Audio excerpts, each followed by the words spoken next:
Today we're making classic strawberry jam. My recipe uses about half the sugar of a typical strawberry jam recipe, which means it's plenty sweet, but it allows the flavor of the fruit to stand out. A couple of notes about how we're going to store our jam. You can definitely make this recipe and make it into a freezer jam, and all that means is that you're going to put your jam into freezer safe containers and store it there. You can put your jam into whatever containers you like and store it in the refrigerator for several weeks at least.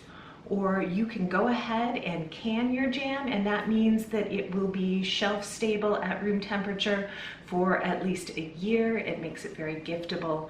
Totally a doable process, even if you've never done it before. I'll walk you through the steps to do that towards the end of the video. All right, let's get cooking. We're going to start by washing, hulling, and roughly chopping a total of 10 cups of fresh strawberries. As you go along, soft spots are fine, slightly soft spots, little bits of bruising, but anything that looks like possible mold or an insect issue, that's a strawberry you're going to want to set aside. So I'm just very roughly chopping these berries into 6 pieces, or more for really large berries, fewer for very small berries. And as I go along, if I wind up with a little leaf in there somewhere, no problem. The leaves are completely edible, as are the hulls. It's just a little bit of a texture thing, that's all. But a few leaves or hulls mixed in with the finished jam are not even going to be perceptible. Once I get about 2 cups or so into my large bowl or mixing cup of berries, I'm going to add about a 1/4 cup of granulated sugar. Altogether, I'll add a cup of granulated sugar to my chopped berries. And then we're going to let those macerate, which just means kind of sit and have the berries release their juice we can do that for as little as 45 minutes on the kitchen counter, but I like to do that overnight, or sometimes even over a couple of days in the refrigerator, and just let those berries release lots of nice natural juices and soften up. All our berries are chopped. The last 1/4 cup of sugar has been sprinkled on top. I'm going to put a lid on these, park them in the refrigerator, and come back to them tomorrow when it's time to turn them into jam. Our berries have been hanging out in the refrigerator for a full day, and I have them out on the kitchen counter because we are ready to make jam. And before we start that, I want to let you know what I mean by ready to make jam. So we want to have all of our equipment and ingredients on hand before we get started with that process. So of course we need a nice heavy pot to cook our jam in. A wide pot is good because the greater surface area is going to allow more of the liquid to evaporate, and our jam will thicken a little bit more quickly. All right. We also need our additional ingredients, which are a couple of lemons. We'll be zesting those and juicing them. I'm going to use a green apple for its pectin. We'll core and quarter it and just let that sit in the jam pot for a while. You can absolutely use powdered pectin or liquid pectin. That's a thickening agent that just comes from tart or underripe fruit. In fact, if you have underripe strawberries, say you went strawberry picking as an amateur or with some little amateur helpers and you wound up with some really underripe berries, go ahead and put them in your jam, and that underripe fruit will release some pectin as well. That just helps to thicken. You can do this completely without the apple or the pectin. It'll be fine. It'll just be a looser set. It'll be a little bit of a runnier jam, but that's totally fine. All right. And the other thing we'll add, of course, is more sugar. I'm going to add another 2.5 cups of sugar to bring the total up to 3.5 cups. That's roughly half the amount of sugar that you'll typically find in a jam recipe of this quantity. It's still plenty sweet, but we really get the fruit flavor to come through with that. All right, so the other thing you definitely need are your containers for jam. I'm using regular canning jars because I'm going to process my jam in boiling water. That's what allows us to store jam at room temperature for a year, or honestly, I've done it for longer. I never had a problem. You don't have to do that step if you want to put your jam in the freezer. Freezer safe containers are good. If you want to just immediately refrigerate it, well, once it's cooled, you can use jars like this or any other container you would put in the refrigerator, and it'll keep for for weeks and weeks in the fridge just fine. Whatever containers you're using, though, you want them to be nice and clean before you get started. Since I will be doing the boiling water canning thing, I do have a large pot over here with water that is at least halfway up. I'm going to let that come to a boil while my jam is cooking, and I'll show you that process when we get there, but we'll want enough water to cover our jars by about 1 inch. The other thing that you need if you're doing that process is something to be between the bottom of the pot and the bottom of your jam jars. You can buy a rack that is designed for that. I've tied together some bands here with a little bit of kitchen twine. That works just fine for me, and it gives me a nice little place to set my jars. You can also just use a clean kitchen towel and fold that and put it in the bottom of your pot, just as long as you have something that keeps the bottoms of the jars from directly touching the pot itself. Other things that are nice to have, got a canning funnel, this little jar grabber, and a magnet for picking up the lids. All right, these things are nice to have. They all came from a starter's canning kit that you could get from any big box store. Definitely inexpensively, definitely a nice thing, but all things that you could pull together with what you've already got in the refrigerator. Another quick note, I have a smaller pot of water sitting on the back of the stove. It has some more of the jars already in it. I like to put hot jam into a hot, or at least rather warm jar. That's optional, but definitely the lids, we want those to be hot, or at least really warm, because that little bit around the edge, that's going to seal our lid to our jar, and we want a really good seal. That seal is going to work a little bit better if that lid is already hot. All right, I think that's everything we need to get started. So we're going to get these berries into that pot and make some jam. I'm going to add our macerated berries to the pot a little bit at a time. Well, you can hear how juicy those are already. And we're going to do it that way because I want to mash these just a little bit. They've definitely softened while they were in the refrigerator with the sugar, and they will break down further as they cook. But I want to help them along a little bit, and I don't want to bother with trying to put this stuff into the blender once it's heated up. So this is what works for me. You could definitely use a blender or an immersion blender to mash your berries further at any point while you're cooking the jam, if you decide that your jam's a bit chunkier than you want it to be.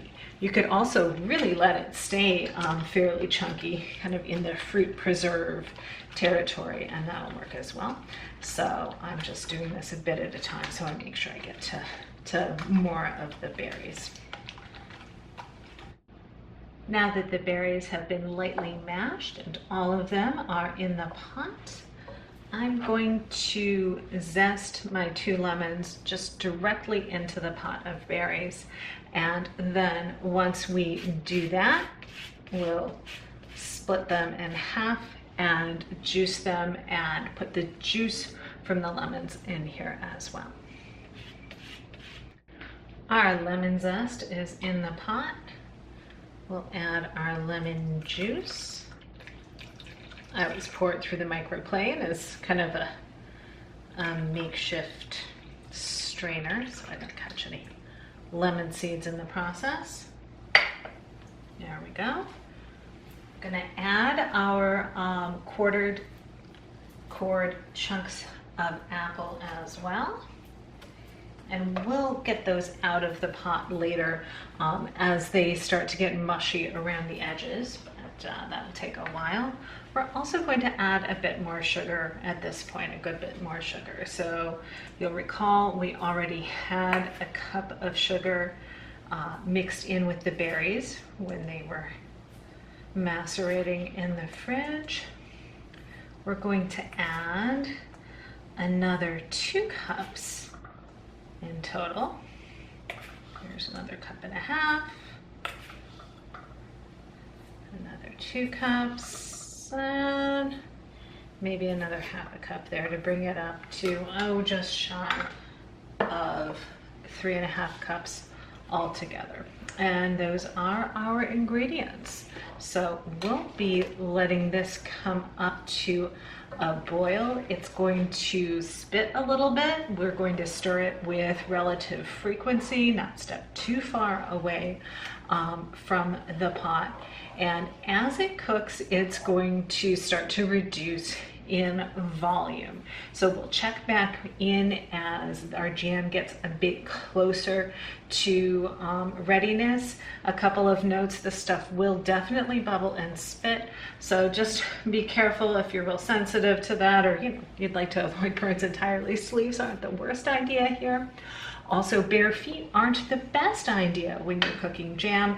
Of course, it's often hot, and those are often times that I'm cooking in bare feet. I have occasionally regretted that as I'm cooking jam. So cook, beware of that one. All right, we'll check back on this pot when we're getting really jammy. Our berries are bubbling away. I wanted to show you a couple of things here as we go. First of all, you'll notice that they've reduced a bit in volume as that water cooks off of them. Second, you can see quite a bit of foam here.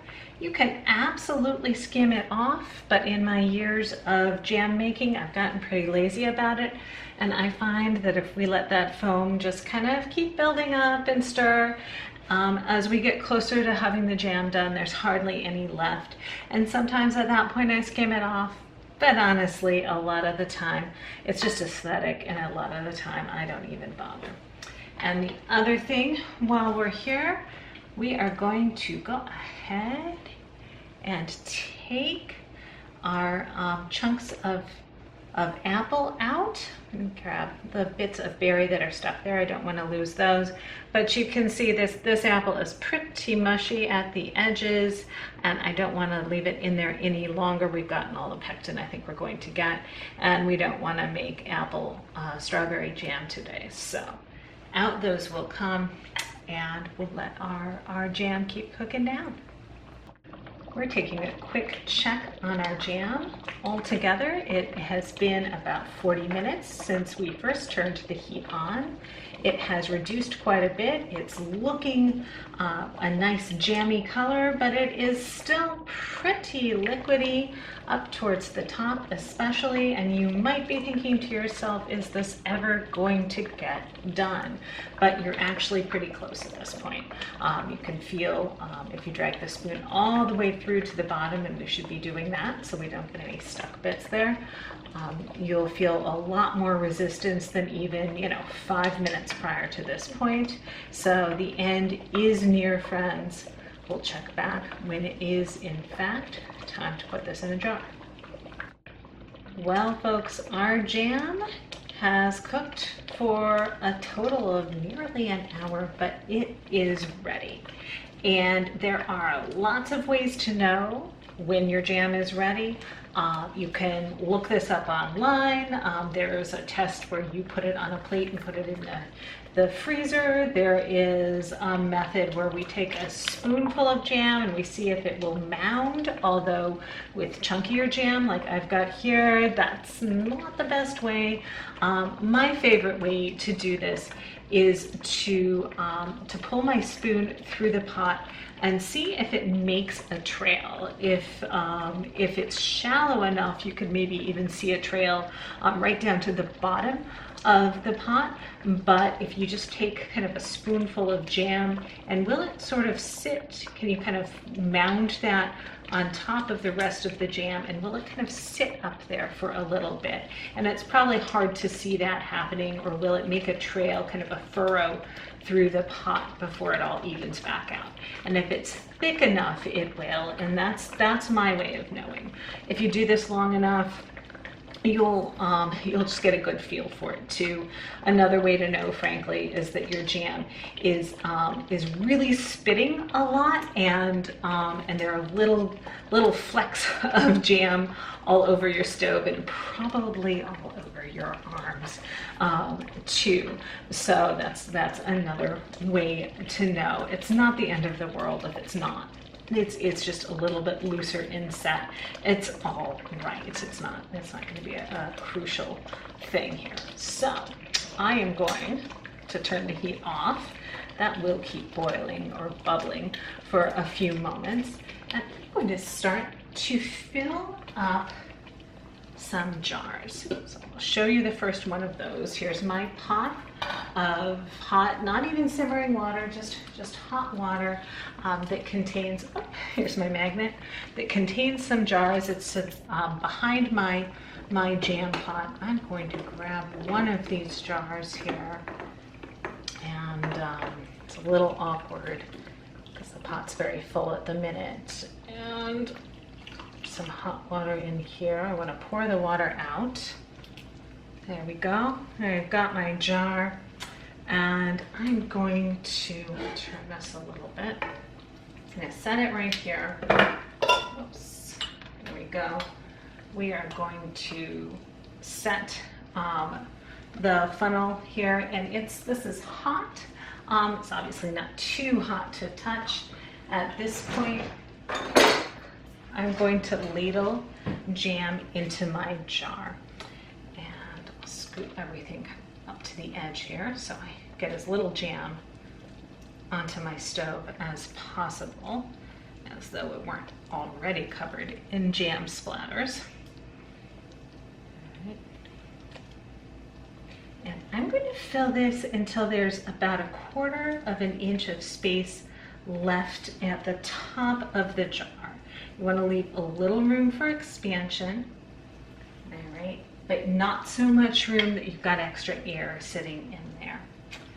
All right, and if you wind up with one last jar that's not all the way filled, you can just go ahead and let it cool and put it right in the refrigerator, and that'll just be the first one that you use. So here's my jar. It's hot, but you can see that it's filled with just 1/4 of an inch or maybe a touch more of space left. I'm going to make sure the edge of that jar is clean. Let me grab a cloth real quick. I just use a damp cloth to go around and make sure that the edge of that jar is clean, because we want a nice seal, and if there's anything between the top of the jar and the lid, then the seal won't be great. All right, so we're going to set that right there. We are going to put a lid on it. I will use a little grabber here so that, whoops, so that seals nice and tightly. All right, doesn't have to be crazy tight, but just tight enough so that nothing comes off when we boil it. All Right. And we're going to proceed with the rest of our jars. Might wind up with 6 or so of these 1 cup or half pint jars, but we'll see. You never know for sure because it's hard to know what the water content of your strawberries is until you've boiled them down. So we'll see these when they're ready to go in the water bath. We've wound up with just shy of 6 half pint jars of jam. This little guy is a 4-ounce jar or half a cup. There's a little left in the pot as well, but that's going to be a cook's treat with some yogurt as soon as my work here is done. We've got a nice boil going on this pot. I've put my little makeshift rack in there, and we're going to use this tool another time to put our jars right on in. And we want to do this as quickly as we can. We want this water to come back to a boil or to stay boiling if possible. Alright, so we're going to nestle these guys in. Just in the middle actually, I think. Alright, and we want enough water in here to cover the tops of the tallest jars by about 1 inch, so I'm just a bit short, so I'm going to use the pot of hot water that I had for my jars. Alright, that comes up to just, there we go, 1 inch over the tops. We are going to let this come back to a full boil and then allow these to simmer, or will be on a low boil, for a total of 10 minutes, if you can hear me over this racket, and then we'll pull them out of their hot water bath, and that will be what's needed to appropriately seal them and have them be safe to sit on the shelf. Our jars have completed their 10-minute boiling water bath. Time to gently lift them out of the pot, set them on a towel here, and this is where they're going to sit for at least 12, preferably 24 hours. And as long as everything has gone according to plan, we're going to start to hear the popping sounds of the lids sucking in and sealing. So we'll hear a little pop, pop, pop in a few minutes. We hope that you give this a try and you check back, oh, there's a pop, every Friday at 4 o'clock for a new video.